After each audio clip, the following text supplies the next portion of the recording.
is Shannon, and this is my channel, The Sewing Warehouse, where I talk to you about my dressmaking journey. So today it is time for another Fridaysews. It's only my second one, but hopefully this will be uploaded on Friday instead of Saturday.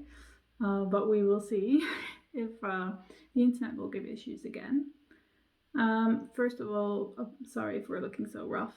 I only flew in last night, and I've had a bit of period cramps, and I just don't feel great, and I couldn't be bothered to put some makeup on, so I'm sorry, but you get me au naturel today. So because I've been away this week for work, I haven't done much sewing, but I do have some stuff to tell you, and some other things I want to share with you. So let's get started with what my plans were.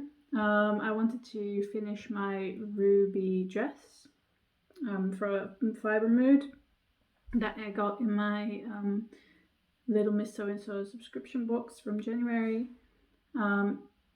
The fabric is absolutely amazing. The pattern is not necessarily what I would have picked for myself, but I did decide to make it because I do think the fabric and the pattern go well. And I finished it last weekend. I made some adjustments to it, which I will tell you about a little bit later.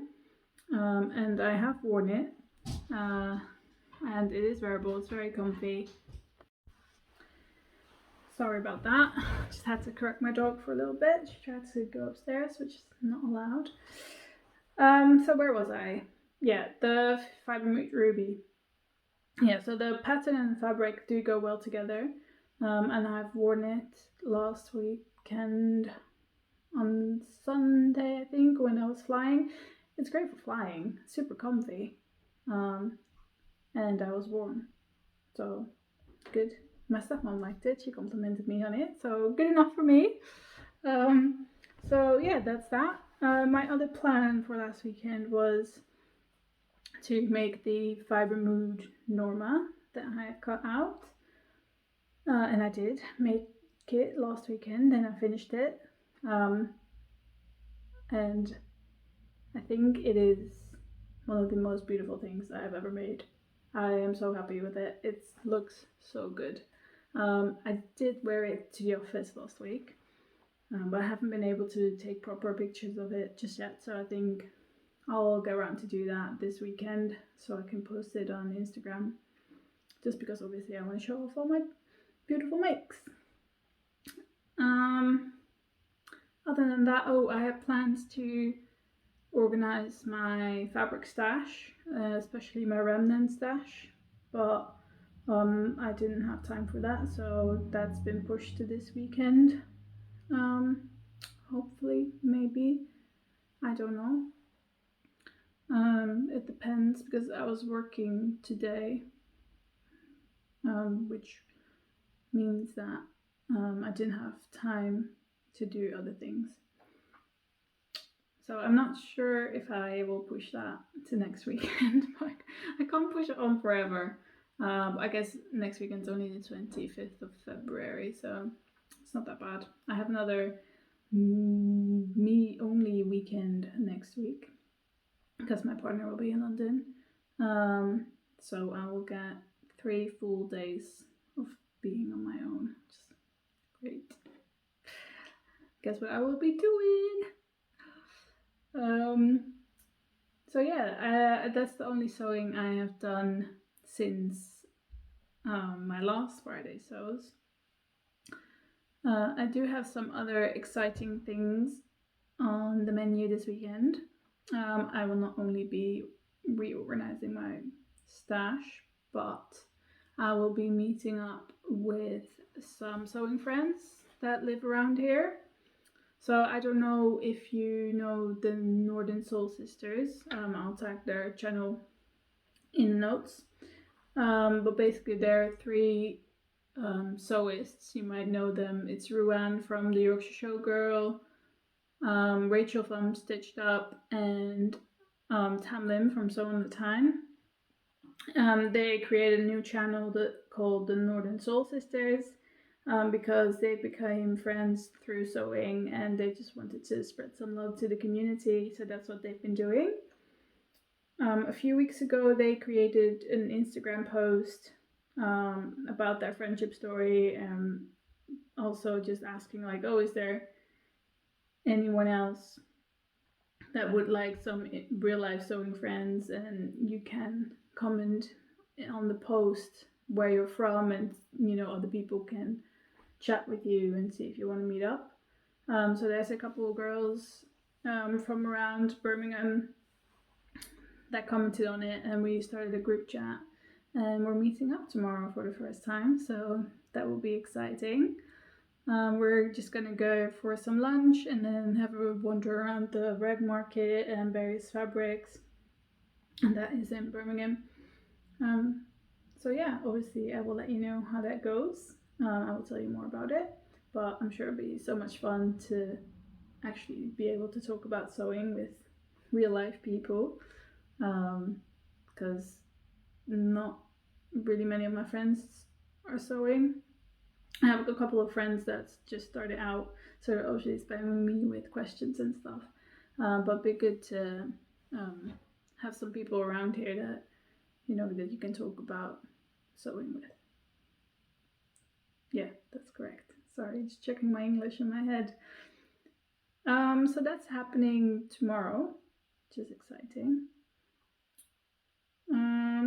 Other than that, I'm joining a couple of challenges.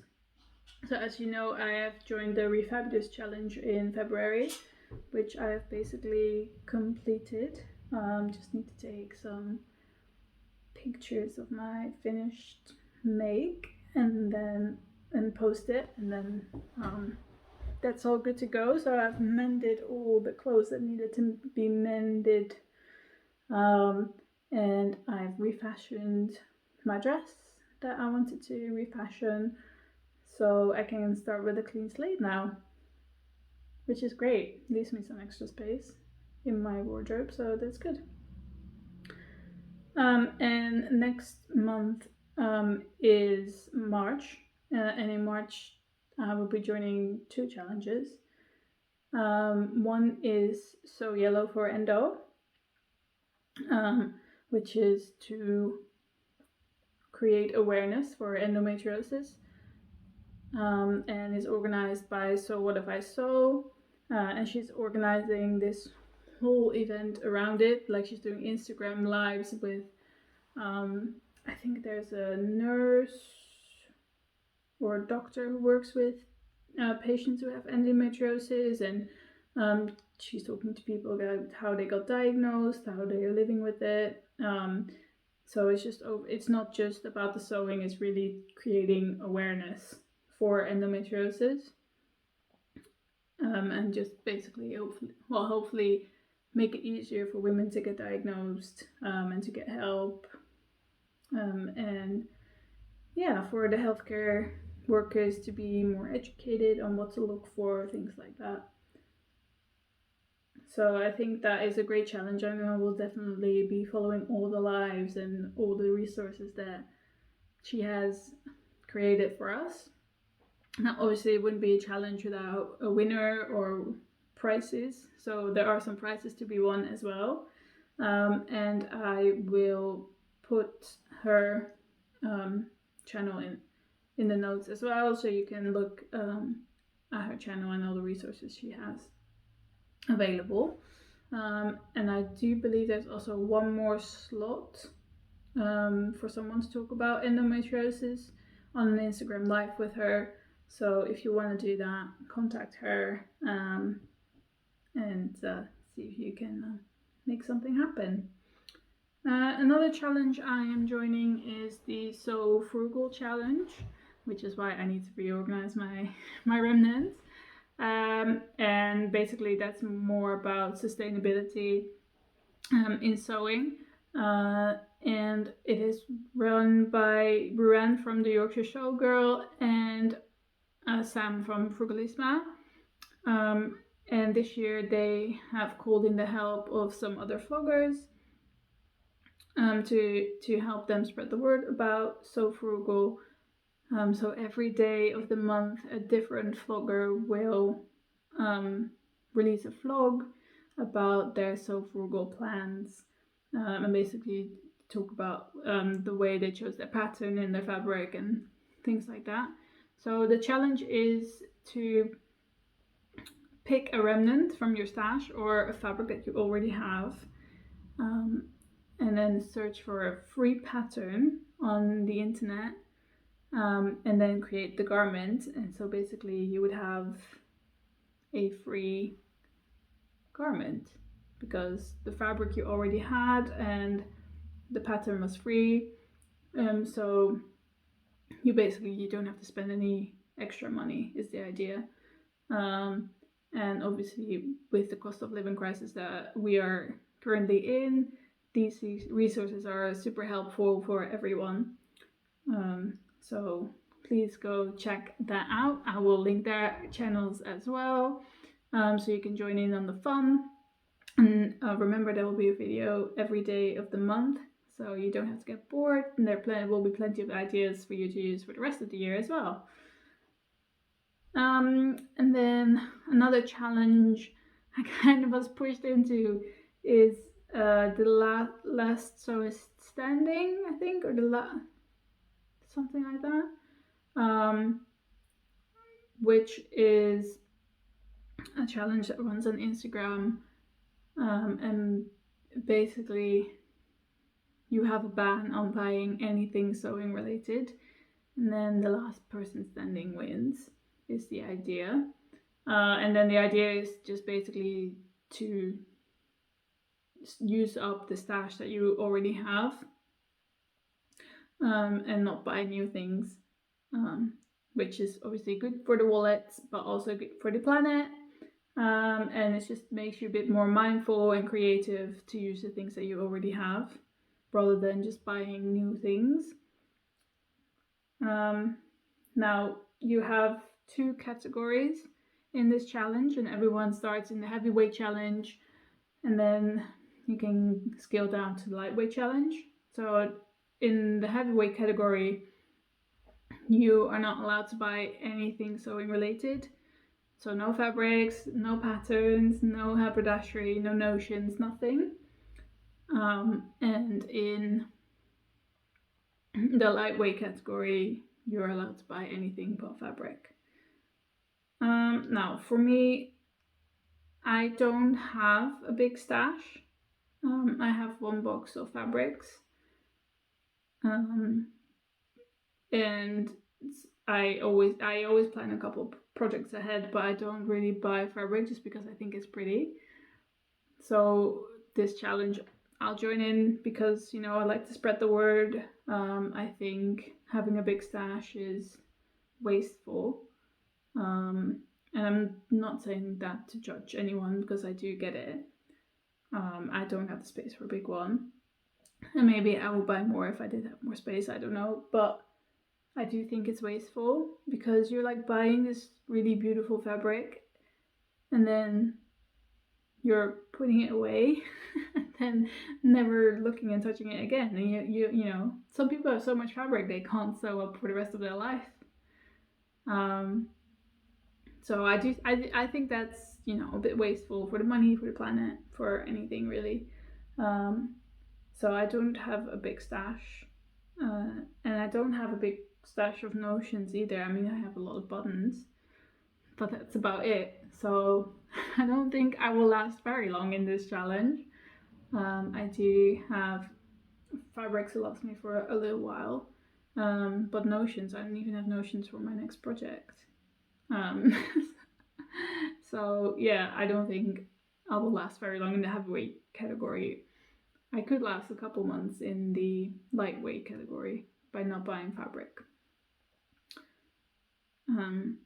But we shall see. I'm not making it a priority because it's still a hobby for me and I want to enjoy it. So I don't want to be like, oh, you know, you can't have that or you can't make that because you're doing this Instagram challenge. Yeah, no. So I'm just gonna go about my plans and see what happens. I do believe that this challenge runs like all year, and last year there were 5 people that made it through the whole year.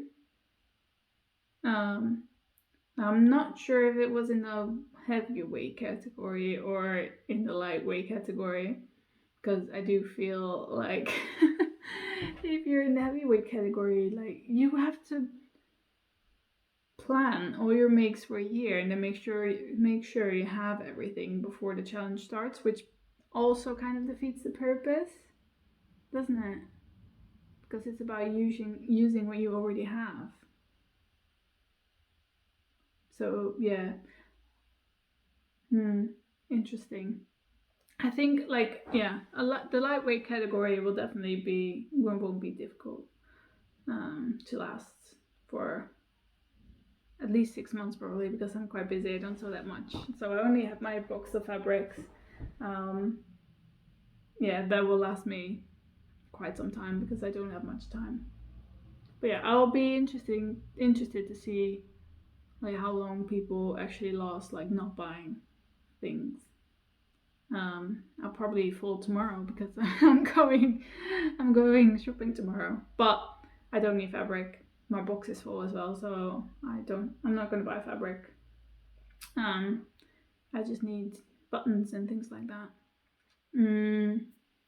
Like I am making a dungaree dress for So Yellow for Endo, so I need notions for that. So there we go. My next make is going to be the Marlowe, which needs buttons. I have the fabric, I have the pattern, just not the buttons. So those are things that I'll be looking for. So I guess tomorrow I will be downgrading to the lightweight category, but it is what it is. I don't feel bad about it.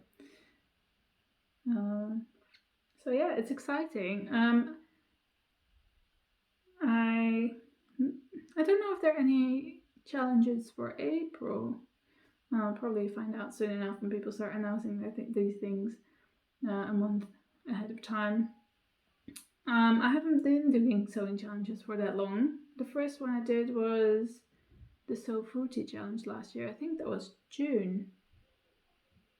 So yeah, I haven't been doing it for that long, but I do like it. Like, you get challenged by thinking about, you get challenged in a different way. I think that is it. So yeah, those are the things that I have been up to and will be up to over the next few weeks.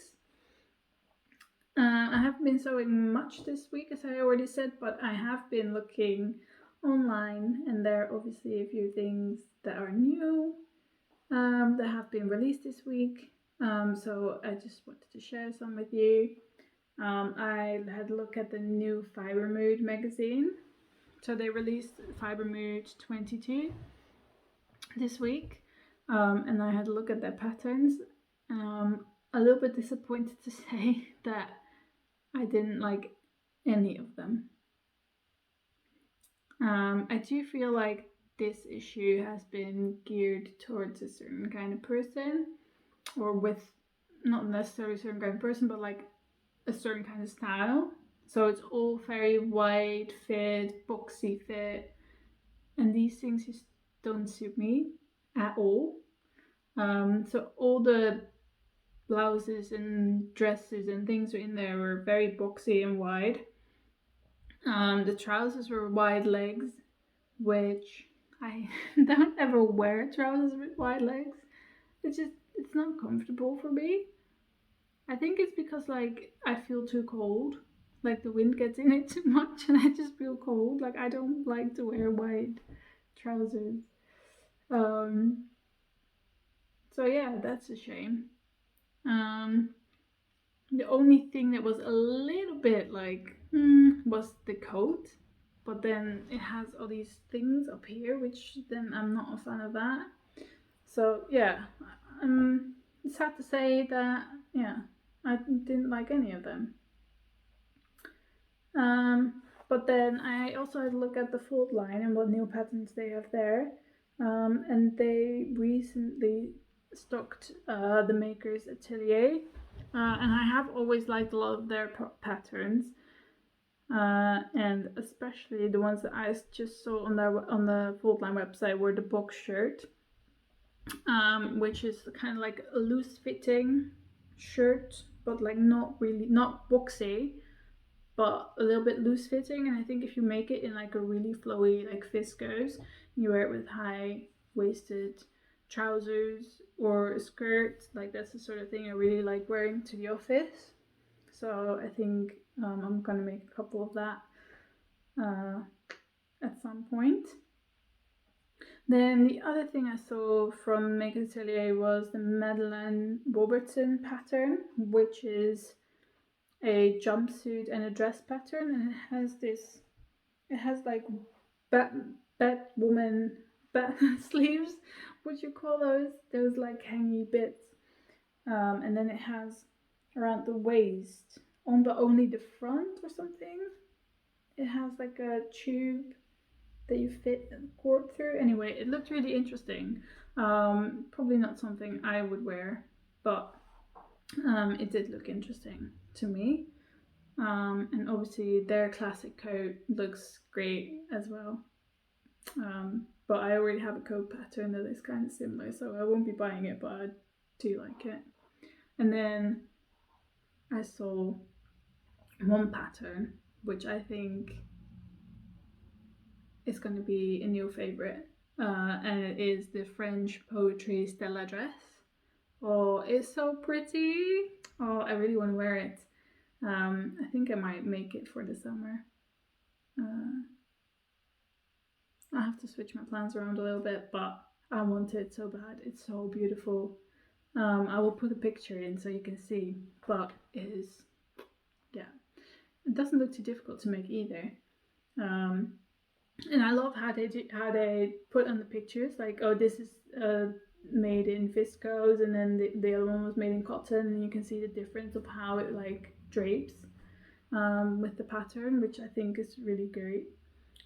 Which is something that I miss when I'm looking at patterns. Like, okay, this looks great, but what fabric did you make it in? Like, what is this? How do I recreate this? Like, what fabric do I need to buy to recreate this drape rather than something else? But yeah, they put it on the picture, so that was great. So yeah, I think that is all I have to say for today. Let me know what you have sewn this last week, or what you're gonna sew this weekend, or other things that you've seen that you're like, oh, I really like this and I want to share that. Let me know in the comments. If you've liked this video, please give it a thumbs up and hit subscribe if you want to see more from me. Alright, have a great weekend. Bye guys.